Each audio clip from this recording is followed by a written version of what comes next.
O Egito é uma terra de tesouros escondidos, segredos enterrados e séculos de mistérios não solucionados. Talvez o maior deles seja a Esfinge. Ninguém sabe ao certo quem a construiu ou quando. O fato de ser tão majestosa nos obriga a perguntar: quem é ela? É um enigma de 4.500 anos que agora, com os últimos avanços da ciência, tem novas pistas. Surgem novas teorias que desafiam a versão histórica tradicional. O enigma da Esfinge poderá ser solucionado de uma forma totalmente inesperada.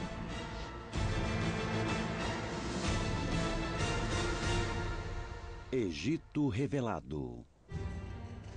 A Esfinge. Um leão com o rosto de um faraó. A Esfinge se eleva sobre o Planalto de Giza. Ela reina neste local há mais de 4.500 anos. E representa um dos maiores e mais antigos enigmas da arqueologia. Não sabemos exatamente quem construiu a Esfinge porque não há nenhum nome inscrito nela. Durante muito tempo, a teoria mais aceita era de que havia sido esculpida por um faraó chamado Khephren por volta de 2540 a.C. Ele teria ordenado que a esculpissem em Giza a sua própria imagem, em um único bloco de rocha. Ao longo do tempo, a Esfinge foi coberta pela areia e desenterrada novamente. Presenciou exércitos invasores, foi objeto de estudo. Até Napoleão enviou uma expedição a Giza. Ela já foi vandalizada e parece até mesmo ter sido alvo de atiradores.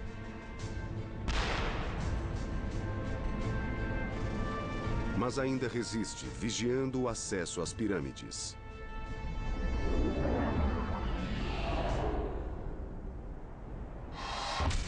Mas que evidências sugerem a identidade do construtor da Esfinge? Por que acreditar que o faraó Khephren foi seu criador?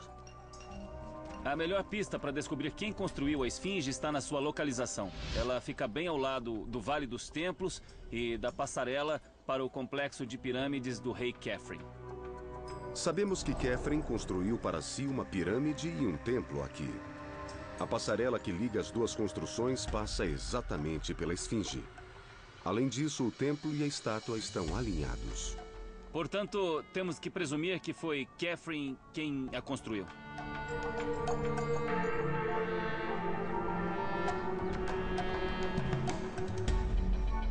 O Dr. Zahi Hawass estuda a Esfinge há mais de 20 anos.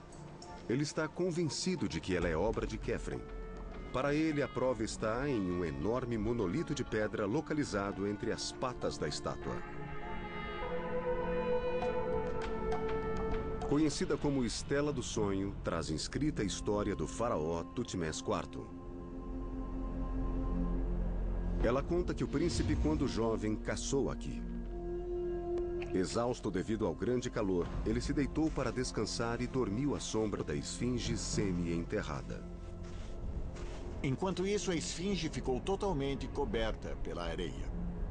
E Tutmés IV teve um sonho. E no sonho, a Esfinge lhe disse: meu filho Tutmés, estou em agonia. A areia está me matando. Se remover a areia, farei de você o rei do Egito. Segundo a inscrição, Tutmés removeu a areia e foi coroado faraó. O próprio Tutmés ordenou a inscrição no monolito para que a lenda se perpetuasse. Mas o que realmente interessa aos egiptólogos é uma outra linha da antiga escritura. Neste texto hieroglífico, há algumas letras do nome de Khephren. Embora estejam parcialmente apagados, alguns dos símbolos que compõem o nome de Khephren podem ser vistos com nitidez. Muitos arqueólogos acreditam que esta é uma evidência sólida de que Khephren é o autor da Esfinge.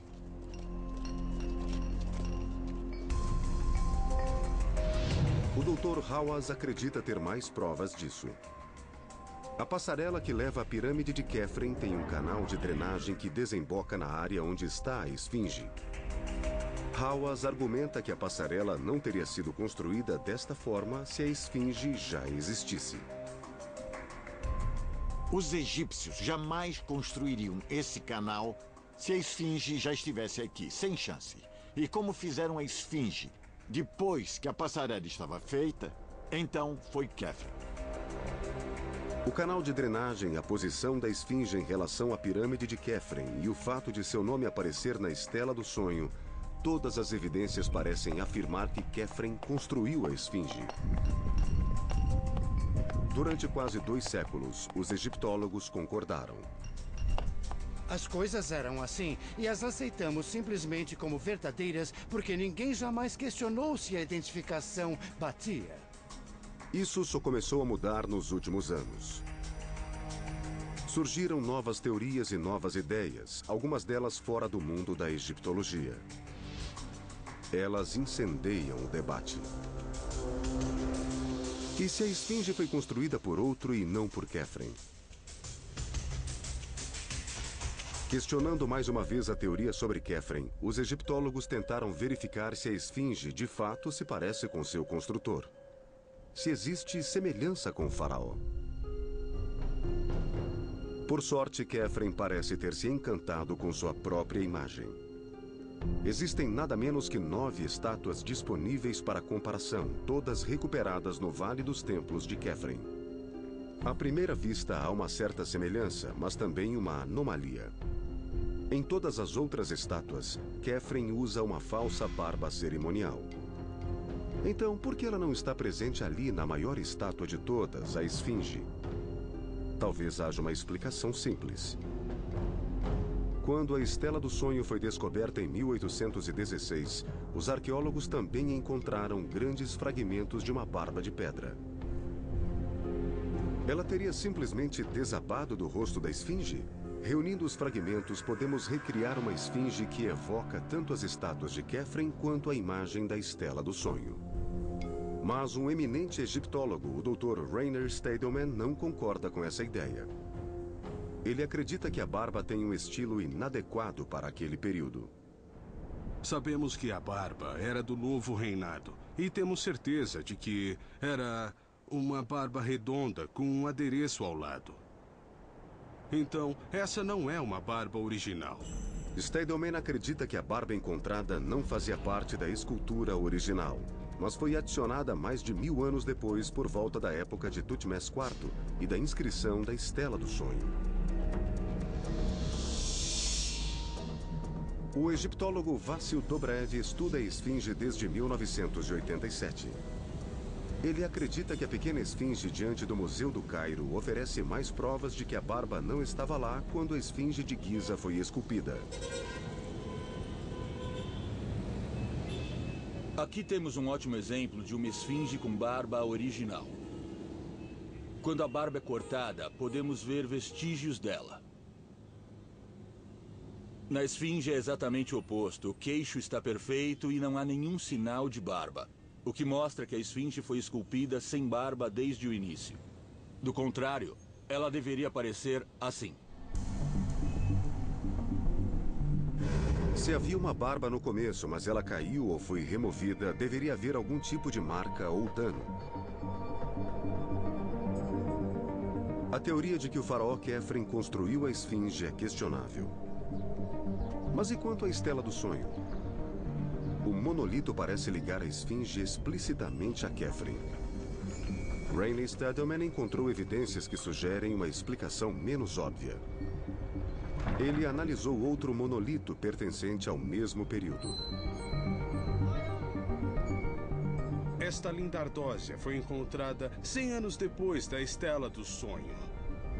E foi totalmente esquecida. Ninguém fala dela. Estava bem ao lado da esfinge e repete a mesma frase da Estela do Sonho, mas fala de Khephren e Kelps. Kelps, um segundo nome que agora está sendo ligado à esfinge. Como o nome de Khephren aparece aqui, presumiu-se que ele fez a esfinge. Mas este novo nome muda tudo. O pai de Khephren, Kelps, não era um faraó qualquer.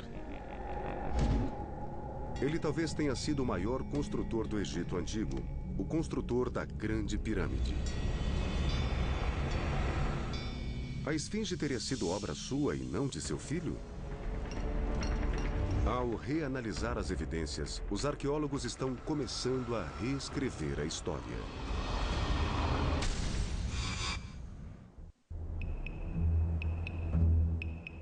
A hipótese amplamente aceita de que a esfinge teria sido obra do faraó Khafre passou a ser questionada pelo egiptólogo Rainey Stadelman.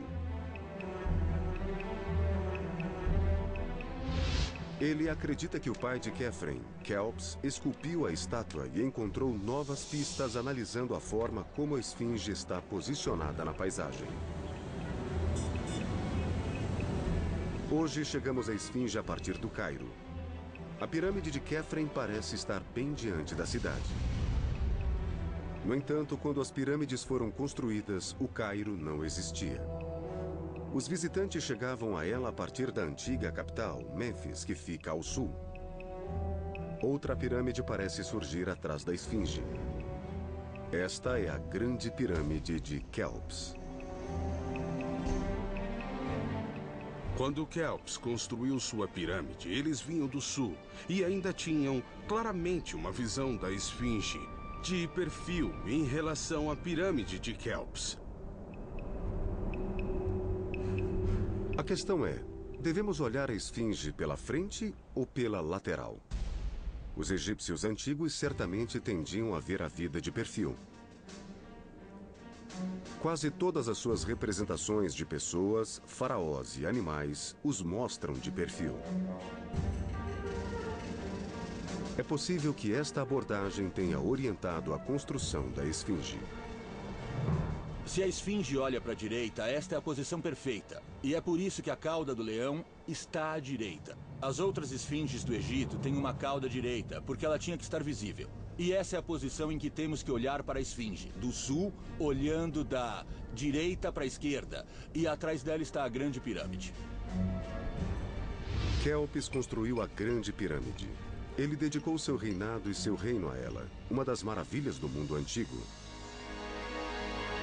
Ele também teria os meios e a força de trabalho para esculpir a esfinge. A pirâmide de Kelps foi a primeira no Planalto de Giza. Muitos o consideram o maior dos construtores de pirâmides. Kelps era um grande rei que chegou a Giza. Ele escolheu não só o local da pirâmide, mas tudo mais ao seu redor. Suas pedreiras eram enormes. Se ele arrancava as rochas desta área, por que deixaria um bloco de rocha intocado? Tudo aquilo foi tão maravilhosamente planejado que seria muito estranho se, dentro das pedreiras, eles mantivessem intacto um bloco enorme de pedra por 30 anos. Khafre teria esculpido a esfinge neste bloco. Rainey Stadelman também notou uma coisa interessante na passarela que leva à pirâmide de Khafre. A passarela não é uma linha reta. Ela acaba fazendo uma curva. Ela vira para o sul, o que nos faz perguntar por que eles fariam isso. O motivo para ela fazer essa curva é que devia haver um monumento pré-existente aqui. E esse monumento só poderia ser a esfinge. Então, a passarela sugere que a esfinge foi criada antes do reinado de Khafre, e seu pai, Kelps, foi o primeiro faraó de Giza. Para mim, todos esses achados indicam com absoluta segurança que foi Kelps quem criou a esfinge. Mas como saber se a esfinge representa o rosto de Kelps? Embora existam muitas estátuas de Khafre, a única imagem que temos de Kelps é esta minúscula estatueta.